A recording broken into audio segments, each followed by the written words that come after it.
বাঁচাও, কেউ আছো গো, বাঁচাও আমাকে। আমাকে তোমরা এত বড় শাস্তি দিও না গো। বিশ্বাস করো, আমি চুরি করিনি।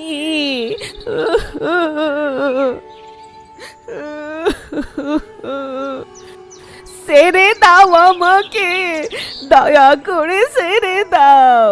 আমি চুরি করিনি, আমি তো ভিক্ষা চাইতে গেছিলাম গো, চুরি করতে চাইনি।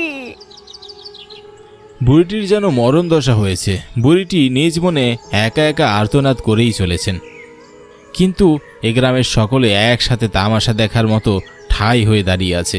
কেউ একজনও প্রতিবাদ করছে না, যেন সকলের মুখে পট্টি বাঁধা। এই শেষ বয়সে যে বুড়িটিকে এমন দিন পোহাতে হবে কেউ কখনো কল্পনাও করতে পারেনি।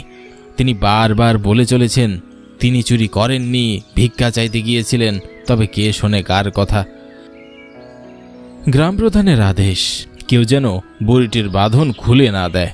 তার সময় হলে তিনি এসে পুরো গ্রামের সকলের সামনে তাকে ন্যাড়া করিয়ে সারা গ্রাম ঘুরাবেন। তাই সকলেই চুপচাপ ঠায় দাঁড়িয়ে আছে এই নাটক দেখার জন্য। আবার কেউ নিজের মধ্যেও বলাবলি করছে, কিন্তু কেউ নেই যে একটিবার প্রতিবাদ করবে। তিনি তার এক মনে আর্তনাদ করেই চলেছেন। আর এদিকে সময়ের ব্যবধানে সময়ও বাড়ছে, তবু কারও কোনো সাড়া নেই।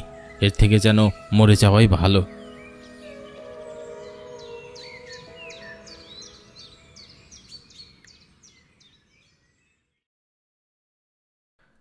এমন দিনও যে আমাকে পোহাতে হবে কখনো ভাবিনি। বিনা অপরাধে গ্রাম শুদ্ধ মানুষের সামনে আমার এ অপমান আর সহ্য হচ্ছে না। মন চায় এখনই মরে যায়, আর যে সইতে পারি না। বুড়িটি যেন একা একা গুমড়ে গুমড়ে মরছে, না পারছে কাউকে বলতে, না পারছে মরে যেতে। তিনি নিঃসন্তান হওয়ায় যেন আরও বেশি কষ্ট হচ্ছে তার।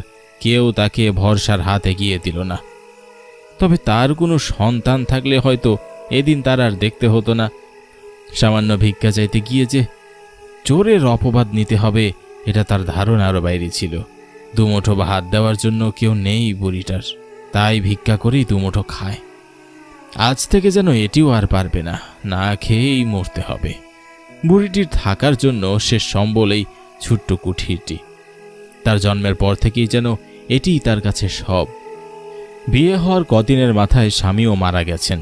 শ্বশুর বাড়িতে থাকার হলো না। যে কয়েকদিনই স্বামী বেঁচে ছিলেন সে কয়েকদিনই এই বাড়িতে তিনি ছিলেন। তবে হঠাৎ করেই তার স্বামী একদিন মারা গেলেন। কোনো সন্তানও হলো না তার।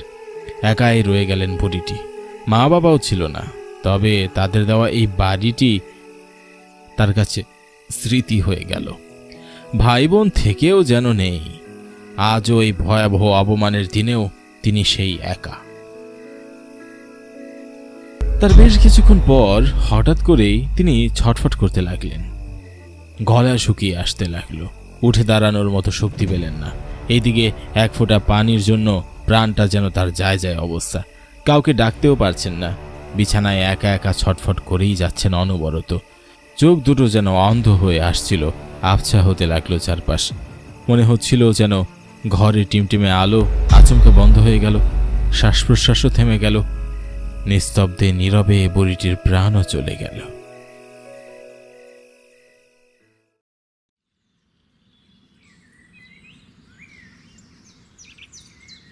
বুড়িটির মারা যাবার পর প্রায় 3টা দিন কেটে গেল। তবুও যেন কেউ টেরই পেল না বিষয়টি। তবে টের পাবেই বা কী করে? অলন্দপুরের শেষ প্রান্তে জঙ্গলের ধারে যে তার বাড়ি। মানুষজনের যাতায়াতও নেই সেখানে। আর সেদিনের কাহিনীর পর লোকজন যাতায়াত আরও কমিয়ে দিয়েছে।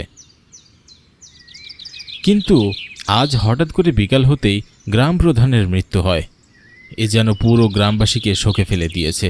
সকলেই চুপচাপ নিস্তব্ধ। কারও মুখেই কোনো কথাই বের হচ্ছে না। এক নজর দেখার জন্য গ্রাম প্রধানের বাড়ির চারপাশে ভিড় জমিয়েছে গ্রামবাসী। তবে গ্রাম প্রধানের যেন দেখা নেই।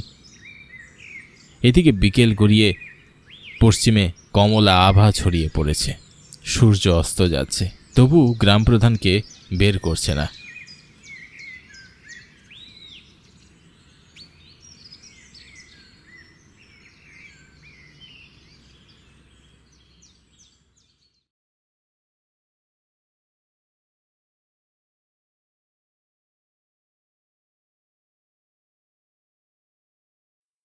রাত প্রায় 8টার কাছাকাছি। এ সময় 4 জন লোক খাটিয়া কাঁধে নিয়ে মুখে হরিবল হরিবল বলতে বলতে শ্মশানের উদ্দেশ্যে যাচ্ছে। হরিবল বলো, হরি হরিবল।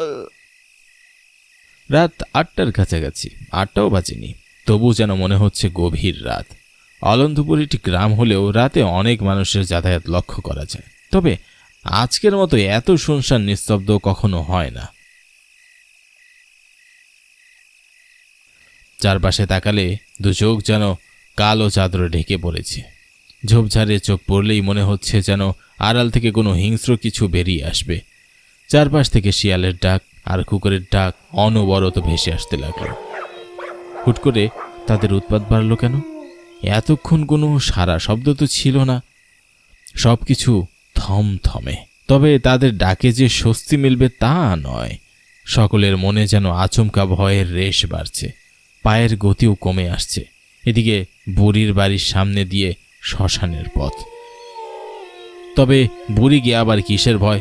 তবু যেন কেন সকলের মুখে ভয় স্পষ্ট লুকিয়ে আছে। তবে এ ভয় কিসের তা বলা মুশকিল। দেখতে দেখতে বুড়িটির বাড়ির সামনে চলে আসলো তারা। বুড়িটির বাড়ির চারপাশ যেন থমথমে নিস্তব্ধতায় ভরা। চারপাশেও কেমন একটা পচা বিদঘুটে গন্ধ, নিঃশ্বাস ফেলা যেন দায় হয়ে পড়েছে। বেশ অস্বস্তি হতে লাগলো সবার, কিন্তু এমন গন্ধ যেন তারা এর আগে কখনো শোকেনি, এই প্রথম।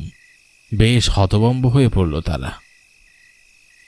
এদিকে আশেপাশে কোথাও কোনো আওয়াজও নেই। শিয়াল কুকুরেরও আওয়াজ যেন এই অবধি আর পৌঁছল না, থেমে গেল। তাদের পায়ের গতিও কমছে অনবরত, খাটিয়াটিও ভারী হতে লাগছে। তাকে দেখে তারাও দাঁড়িয়ে পড়ল। এভাবে পথ আটকানোর জন্য তারা যেন ক্ষেপে উঠল। আচ্ছা করে কথা শোনাবে। এ সময় আপনা আপনি সে বুড়ি মানুষটা ঘুরে দাঁড়ালো। ঘুরে তাকাতেই তারা বুঝতে পারল এটি আর কেউ নয়, সেই ন্যাড়া বুড়ি। তাকে দেখে তারা আরো ক্ষেপে উঠল। কি যায় এখানে? এভাবে পথ আটকিয়েছেন কেন? সরো বলছি, সরো এখান থেকে। লাশটাকে রেখে চলে যা তোরা। এই লাশটাকে এত সহজে আমি ছাড়বো না। কেন? কি করবে তুমি? কি ক্ষমতা আছে তোমার? পারো তুই চুরি করতে? দেখ কি ক্ষমতায় আমার।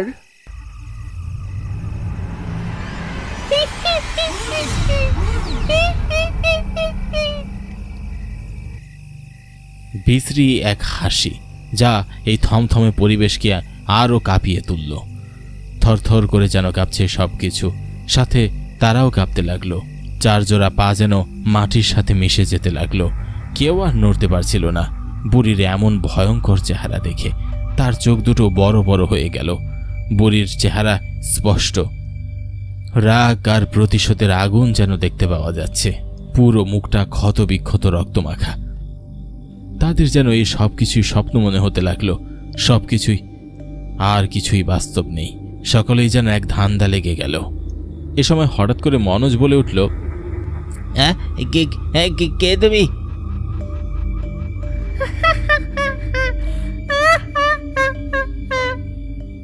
মনোজের কথায় বুড়িটির কোনো প্রভাব পড়ল না।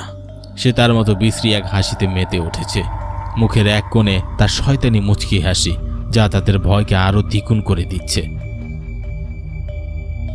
রেখে দে ওকে।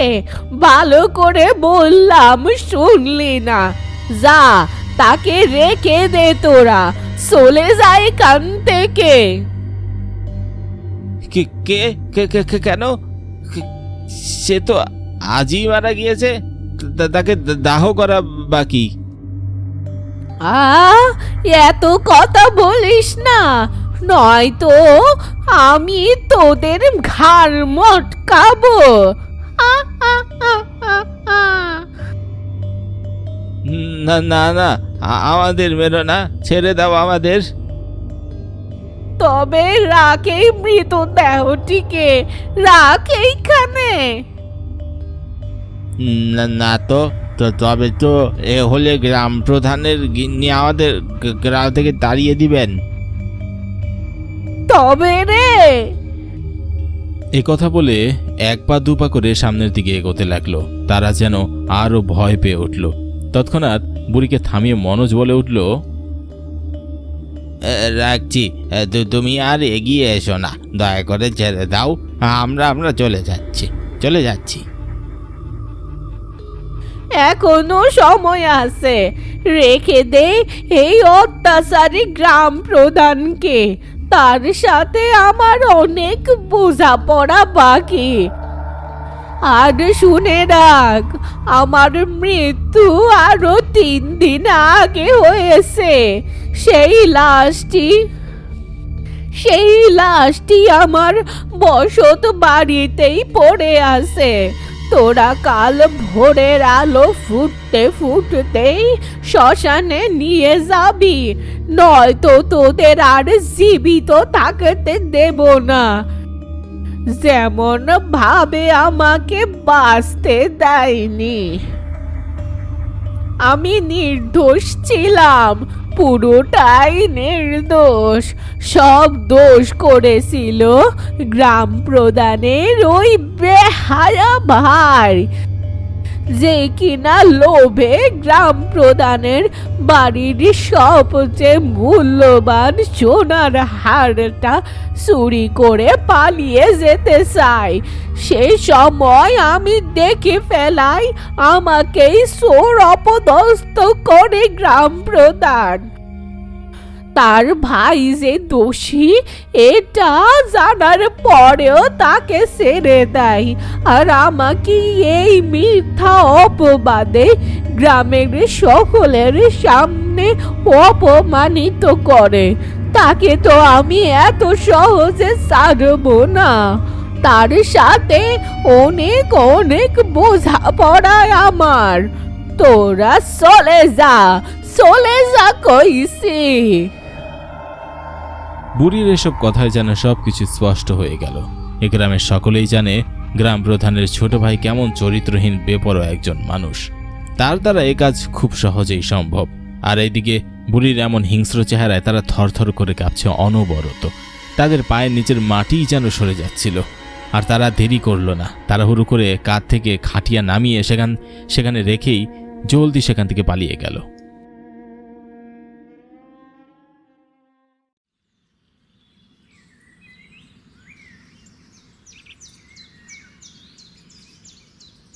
গত রাতের কথা মতো তারা 4 জন এসে বুড়ির লাশ শ্মশানে নিয়ে যায়। এ সময় তারা লক্ষ্য করে, তারা হতবাক হয়ে এগিয়ে দেখে কোনো মানুষের রক্ত হাড় চূর্ণ বিচূর্ণ হয়ে পড়ে আছে। কার এমন হাল হয়েছে বোঝা মুশকিল। সাথে সাথে তারা তাদের গত রাতের কথা মনে পড়তেই তারা বুঝতে পারল এ আর কেউ নয়, আমাদের গ্রামের মৃত গ্রাম প্রধান। সে সময় যেন তারা ভয়ে কাঁপছে। তাদের কাছে যেন সবকিছু স্পষ্ট স্বপ্ন মনে হচ্ছিল। তাই তারা কি করবে বুঝে উঠতে না পেরে বুড়ির বলা গত রাতের কথা রক্ষা করতে বুড়ির বাড়ির দিকে এগোতে থাকে। নয়তো তার লাশ দাহ না করলে গ্রাম প্রধানের মতো তাদেরও একই অবস্থা হবে।